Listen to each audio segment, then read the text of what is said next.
Bueno, muchas gracias a la Legión 501 por pasarse. Van a estar aquí, como digo, todo el día. Van a estar ahora por la mañana, desde las 11 hasta la 1. Luego los tendremos aquí un ratito hablándonos acerca de la asociación de la Legión 501, de la Spanish Garrison y concretamente de Squad Cierzo, que son nuestros amigos que están por aquí. Así que eso, muy atentos. Luego los tendremos por aquí en el escenario. Pero antes de ello, la charla acerca, que hemos estado ya adelantándola, acerca del diseño de aventuras de terror en la España contemporánea. No os voy a hacer ningún spoiler. Yo he cotilleado las diapositivas porque me lo pasaron, he cotilleado. La charla es brutal. Vamos a echarle un vistazo y que os lo explique pues el ponente. Ángel Vela, por favor, adelante. Buen día, Chen. ¿Qué tal plantad, Chen? Todo tuyo el escenario. Me bajo. Vale, merci, Diego. Buenos días a todos. Vengo a hablaros de horror contemporáneo en España. Para los que no me conozcáis, aunque aquí veo unas cuantas caritas conocidas, soy Ángel Vela Martínez y... Bueno, espera, se va para el otro lado. Creo que esto no me está funcionando.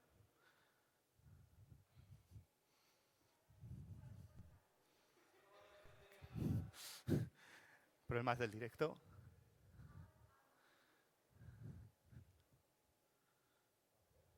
Espera, ¿qué te pasa? ¿Qué te pasa? Spoiler, ahí está, ahí está, ahí está. Vale. Bien. Bueno, soy Ángel Vela Martínez, ese soy yo.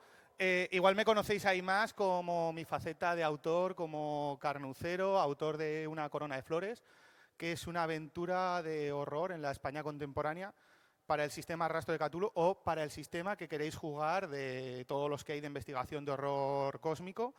Pero también me tenéis ahí en otras facetas. Creo que para introduciros en esta charla os tengo que introducir un poco mi contexto, quién soy.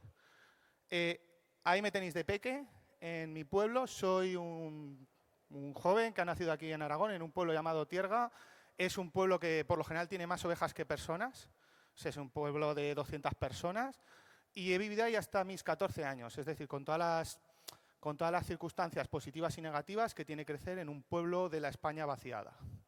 Luego me mudé a Zaragoza con 18 años, universidad, conocer a mi gente, hacer aquí una casa, mi carrera profesional, disfrutar de mis hobbies cuando ya tienes esa capacidad adquisitiva de poder ir a hacer montañismo, meterte en el rol, todo eso. Al final, todo eso me ha llevado a aquí, a donde estoy ahora.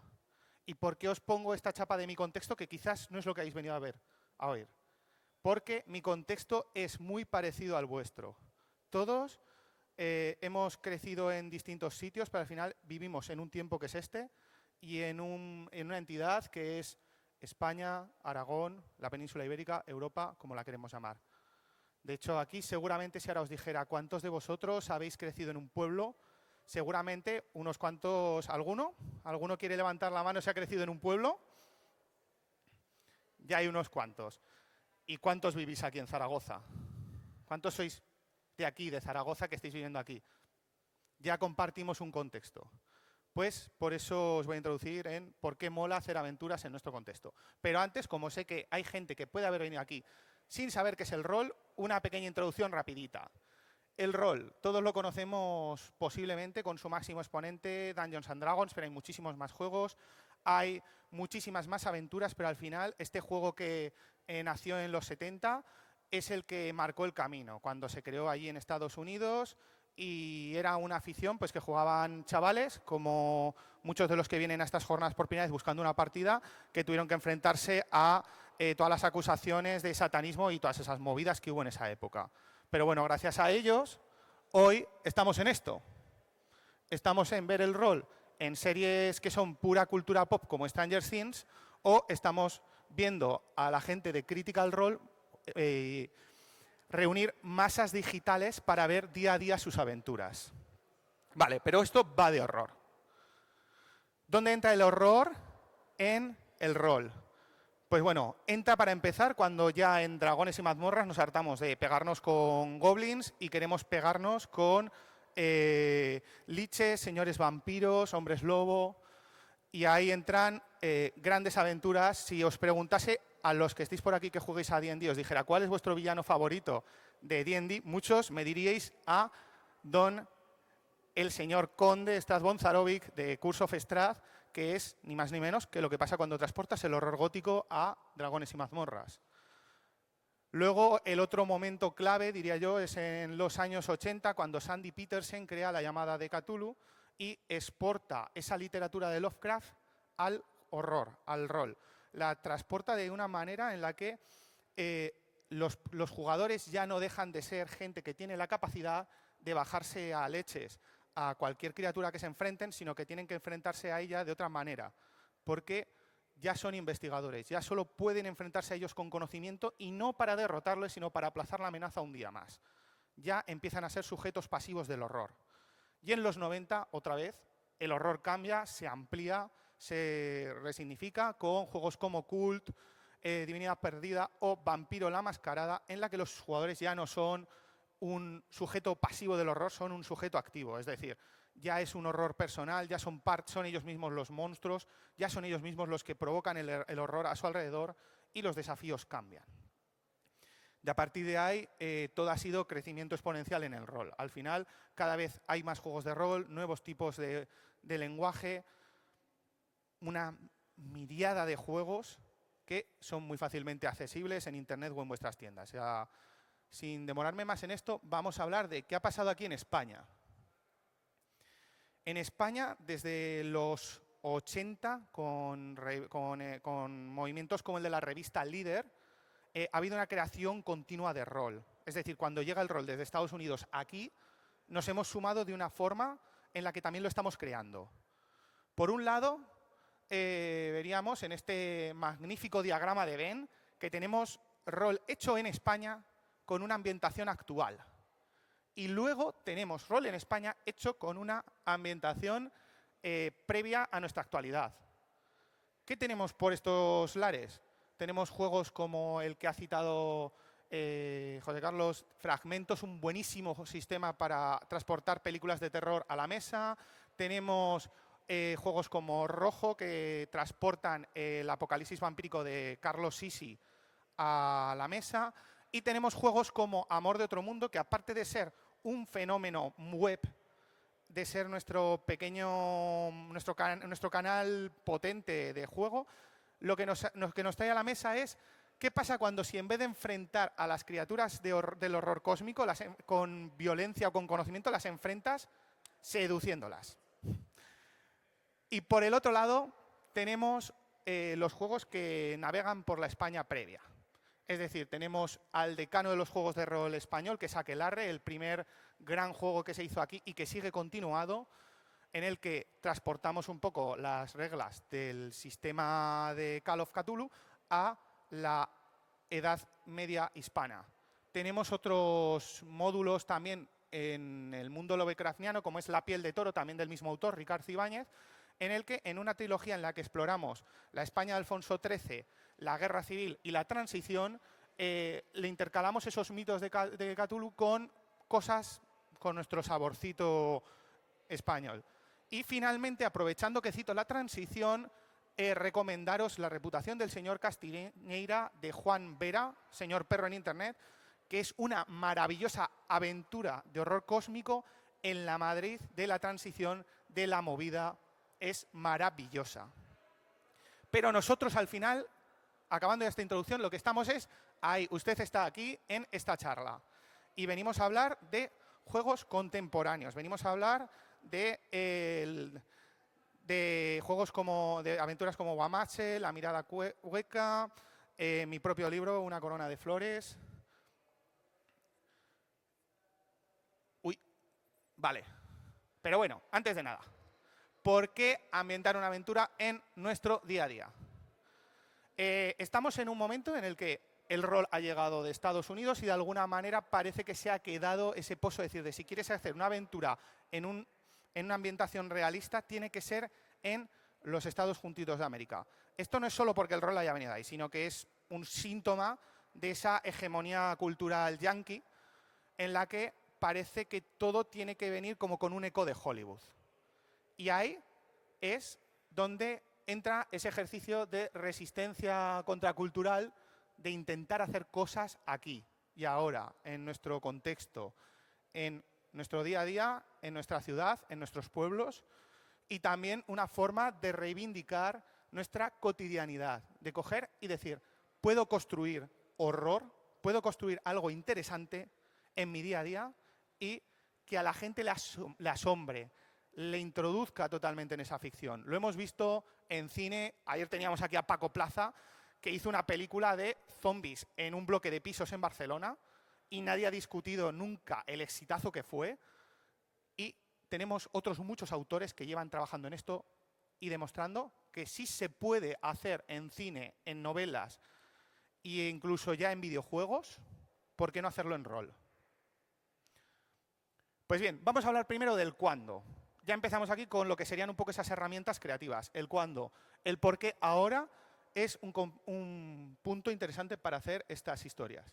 Lo primero, España tiene una característica que me parece apasionante para poder explotar esas historias, y es que creo que es uno de los países en el que el mundo rural está más desvinculado del mundo urbano, en el que las ciudades se nutren y crecen de forma sin ningún tipo de sentido, a base de quitar recursos a esos pueblos que cada vez se van muriendo. Eso genera una serie de narrativas que me parecen muy potentes.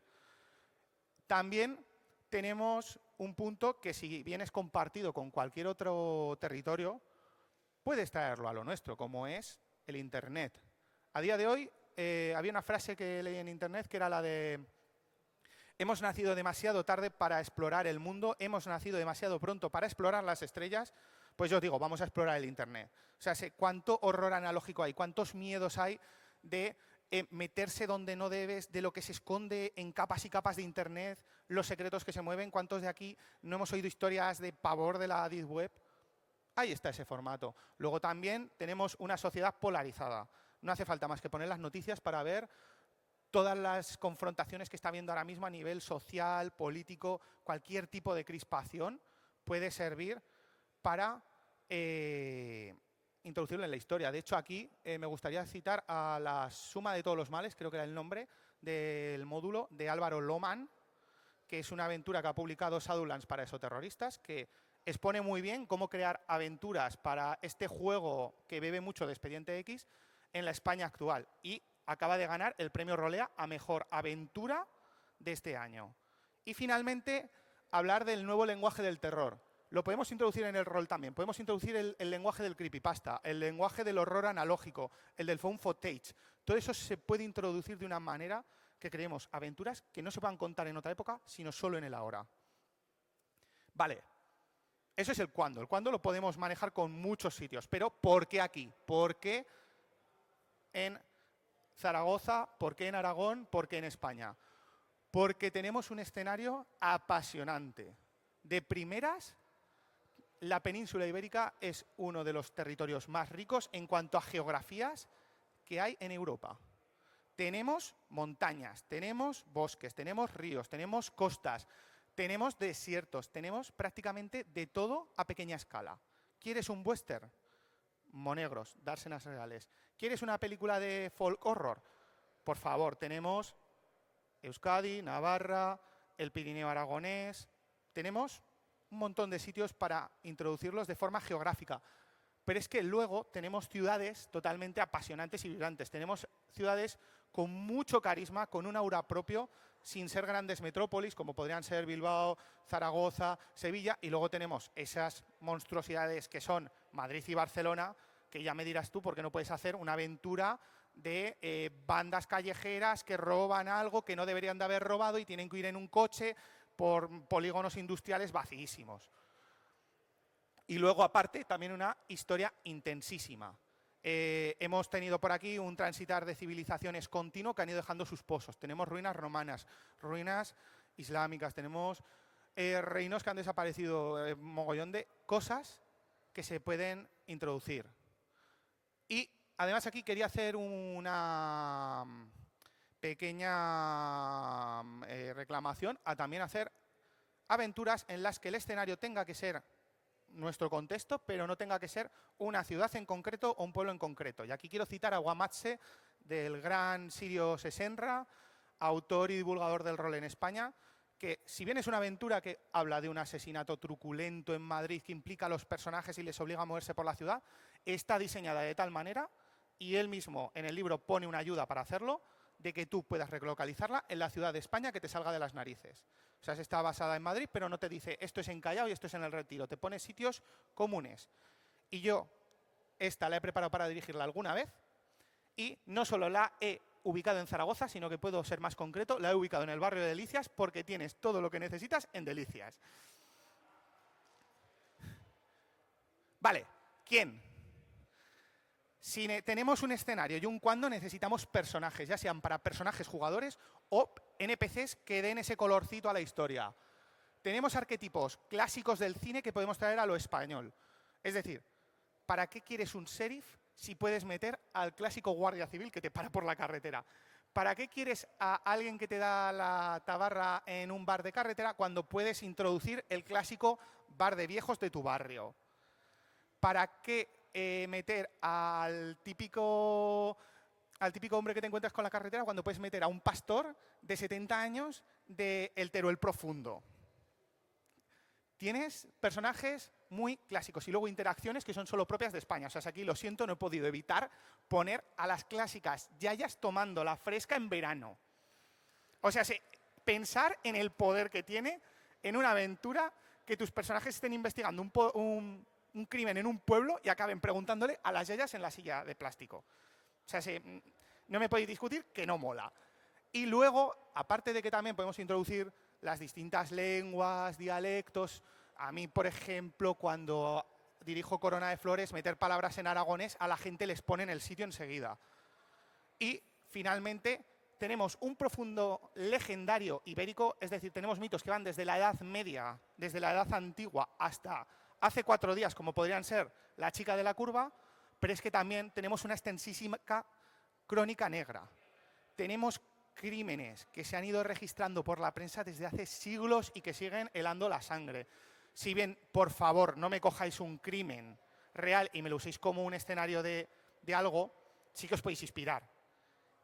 Y aquí es que os digo, o sea, yo, por ejemplo, no he podido evitar beber para mi historia de crímenes como el asesinato de Fago o el crimen de Tor, que para el que no lo conozca es un pueblo de Cataluña en el que hubo una disputa por la propiedad de una montaña. Bien. Recursos. ¿Cómo construimos una aventura aquí y ahora? Bien, aquí voy a daros mi groundbreaking consejo que me vais a decir, para esto vengo aquí a sentarme para que me digas esto. Es decir, para mí mis 2 herramientas principales son Google y una mochila. Y aquí os voy a comentar un poco cómo fue el proceso creativo de mi aventura Una Corona de Flores, porque me parece muy esclarecedor de lo que os estoy comentando. Yo cuando empecé a diseñar esta aventura sabía qué quería contar, tenía que pensar dónde quería contarlo. Y empecé a buscar, quiero un valle del Pirineo, que tenga estas características, que tenga tal. ¡Ay, va! Que este de aquí tiene además ruinas megalíticas. Eso siempre da mucho juego en una aventura de horror. Pero tiene lagos, tiene montañas, el pueblo es más o menos, es lo suficientemente grande como para que haya gente, pero pequeño para que tal. Tiene estas fiestas, esta cultura. Guay. Mucha de la investigación que hice fue a base de googlear, meterme en blogs, en las páginas locales, de cotillear Instagrams y Facebook de la gente local, o sea, no en plan lurker, no pensemos mal, sino lo típico de todos los pueblos de España tienen una página del pueblo en el que la gente comenta lo que va pasando de cuando se ha caído una piedra a la carretera. O sea, eso está en todos lados. Y, sobre todo, Google Maps se convirtió en mi mejor amigo, porque me permitió usar el Street View, caminar un poquito, caminar por las calles, ir viendo las cosas, viendo ubicaciones interesantes. Y esto igual suena que lo estoy dando mucho a pueblos, pero se puede llevar a ciudad. O sea, si todos los barrios de Zaragoza tienen alguna página en la que los vecinos se quejan de cosas, en Google Maps aún vas a tener más recursos porque el coche de Google aún pasa más por las ciudades y, desde luego, el tag de Instagram pues seguramente esté ardiendo de publicaciones en él. Y luego el otro punto es la mochila. Esto es algo que yo creo que es muy complicado de hacer en una aventura fuera de nuestro país. El poder coger y decir, oye, mira, que me apetece ir a ver el sitio del que estoy escribiendo la aventura para ver qué tal es, para pasearme por él. Pues eso hice yo cuando nos acabamos de sacar el carnet del coche. Fueron nuestras primeras vacaciones con coche. Cogimos el coche casi sin saber conducir y nos subimos al Valle de Hecho. Y ahí hay fotos de mi primera visita y de mi segunda visita. Corona de los Muertos, que es donde empieza el crimen de mi aventura. Agua Tuerta, que es un sitio que intento mostrar en esa aventura. Comida, trajes de ansotana, nosotros en un camino, un monumento que hay en la entrada de Hecho. Esas cosas solo las ves y las respiras cuando te paseas por las calles del sitio que estás escribiendo, por sus caminos, por sus montes. Y esto lo puedes hacer en un pueblo, también lo puedes hacer en una ciudad, paseándote por un barrio. Eso sí, por favor, si vais a un barrio marginal que queréis hacer así una aventura un poco dura, ir en una buena hora, ¿vale? No os vaya a pasar algo. Pero esto también me permite introduciros cosas. Aquí una anécdota de la escritura de esta aventura. Yo cuando ubiqué el sitio del crimen, dije, ¡buah! Tengo aquí unas piedras, un círculo de piedras que se llama así, como mola, ahí tengo que meter a un cadáver. Y de esto de que fuimos la primera vez, yo pensaba que el sitio estaba más apartado y me encuentro que como a 20 minutos andando hay un camping. Pero no un camping tranquilito, no, un camping grande, uno de los más populares del Pirineo y que justo en la época en la que ubico la aventura está en máxima ocupación. O sea, se fue como la de, vale, ya puedo ingeniarme bien para que si a alguien le da por pensar, porque toda esta gente no se ha enterado de nada, tener un gancho para intentar que esto no se pille todo muy fácil y que no sea tan fácil como ir a preguntar al camping que si han visto algo. Y finalmente, otros recursos que veo muy interesantes es la forma de crear con imágenes, sonidos, olores, gusto. Esto también introduce muchísimo a la gente en la historia. Imágenes. Si tú has estado en un sitio o lo conoces, puedes pintarlo de niebla, puedes pintarlo de nieve, puedes pintarlo en hora punta del tráfico, puedes pintarlo por la noche cuando solo hay luces y 4 personas paseando por las calles. Eso solo lo puedes hacer si conoces el sitio. Porque de la otra manera va a quedar genérico. Aquí queda auténtico. El olor, el gusto, introducir comidas, introducir sensaciones. Yo un recurso que uso mucho cuando narro mi aventura es, hay un bar en el pueblo, la gente entra al bar y según la hora huele a algo diferente. Si es por la mañana, huele a una mezcla de esos encurtidos de anchoas que suele haber en los bares detrás de una vitrina y a café. Si es a la hora de comer o de cenar, huele a ternasco, huele a guiso. Ya pones a los jugadores en decir, hostia, esas son las comidas que me hace mi madre o mi abuela. Sonidos. Hay la iglesia de mi pueblo. No he podido evitar ponerla, pero decidme que no hay sonido más característico de un pueblo de la España vaciada que las campanas dando la hora religiosamente. El bando del ayuntamiento, un gallo haciendo su canto a las 5 de la mañana, jodiéndote el despertar como se quejaban los madrileños en Galicia. Y en la ciudad lo mismo, o sea, los bocinazos y el tráfico de la hora punta, las músicas que te van sonando conforme vas caminando por las calles porque alguien tiene la ventana abierta, todas esas cosas introducen. Y sobre todo, una cosa que me parece una herramienta brutal y que invito a más gente a usarla en partidas, ya sea presenciales o digitales, es la música. La música tiene un poder teletransportador brutal. Tú a alguien le pones la bomba de King África y lo mandas a las piscinas en 2004. Le pones el Quédate de Quevedo y está en la discoteca hace 4 años. O sea, ¿por qué no usarla para decir, quiero introducir una casa ocupa en mi historia? Non servium. Ya está, ya estás ahí, estás en la casa ocupa. Quiero introducir una carrera de coches en un polígono de Barcelona. Natos Iguaor, Hardfighter, ya estás ahí. Quiero introducir un pueblo del Pirineo, la Ronda de Voltaña, ya estás ahí. Quiero introducir Zaragoza, Sohai, Keisio, Violadores del Verso, estás en Zaragoza.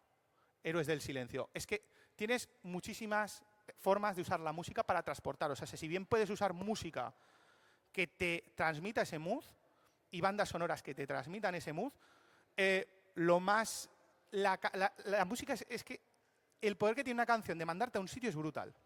Yo siempre recuerdo que, citando a la reputación del señor Castiñeira que he nombrado antes, aunque sea una aventura en la transición española, yo es que la tengo asociadísima a Tiempos salvajes de Ilegales y a Perro callejero de Los Chichos, creo que era.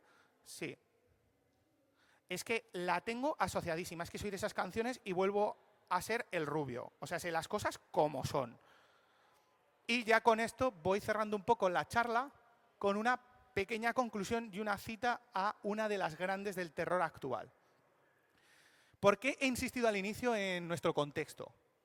¿Por qué he insistido en que mi contexto, el vuestro, es importante? Porque al final todos nosotros somos nuestro público.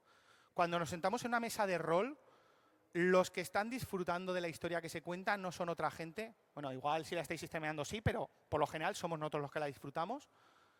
Y al final los que podemos encontrar esa maravilla de ver retorcerse un espacio conocido, de sufrir el horror en gente que nos podemos identificar como cercana, en un lugar que podemos identificar como nuestra calle, nuestra casa, somos nosotros. Y por eso veo tan potente el usar el horror en la España actual. Porque es la mejor manera de que, de alguna manera, sintamos con mucha más fuerza lo que sienten los protagonistas de nuestras historias.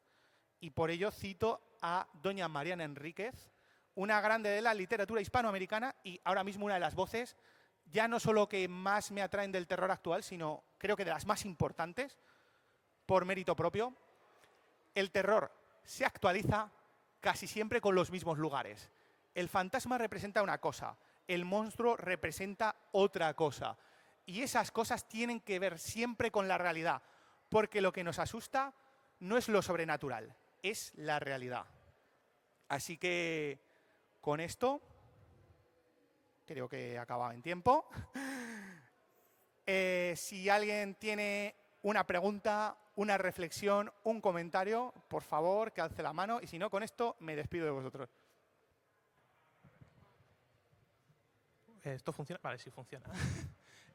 Yo una cosa que, sobre todo con el tema del terror aquí en la España contemporánea y sobre todo que vi en tu partida, era ese rollo que me gusta mucho de la indefensión.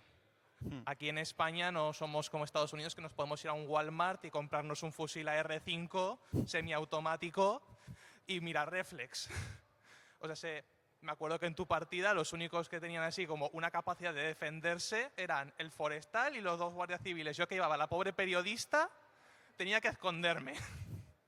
Así que yo creo que es una cosa que yo creo que me habría gustado que hubieras también profundizado un poco, sobre todo en este contexto, porque me parece que le da también un sabor diferente a otros tipos de terror.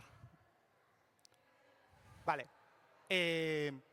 Buenísima observación. Yo es algo que cuando pensé en esta historia vi muy claro. Es la de los protagonistas no van a tener la facilidad para la violencia que tienen en Estados Unidos.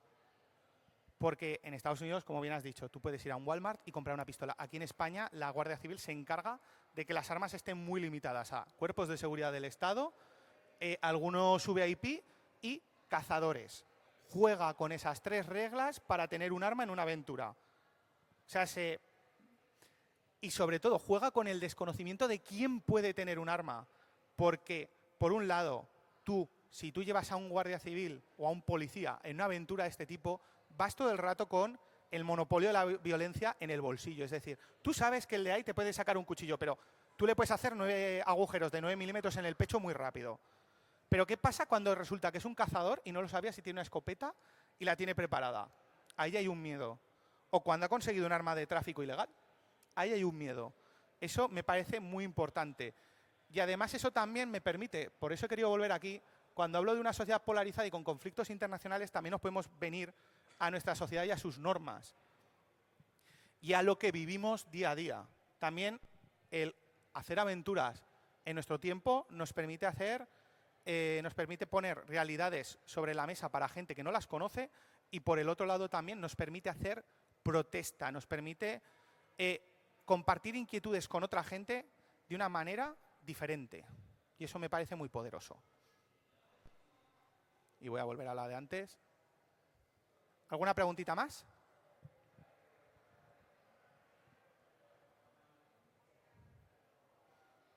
a la de Juan, a la de Chu, a la de Free. Perfecto. Pues, oye, merci a todos por estar aquí. Cualquier cosa, voy a estar por aquí, imagino que un ratito más. Si alguien quiere comentarme algo, si alguien tiene la aventura y quiere que le eche un garabato, se la he hecho. Cualquier cosa. Muchas gracias y nos vemos en las mesas.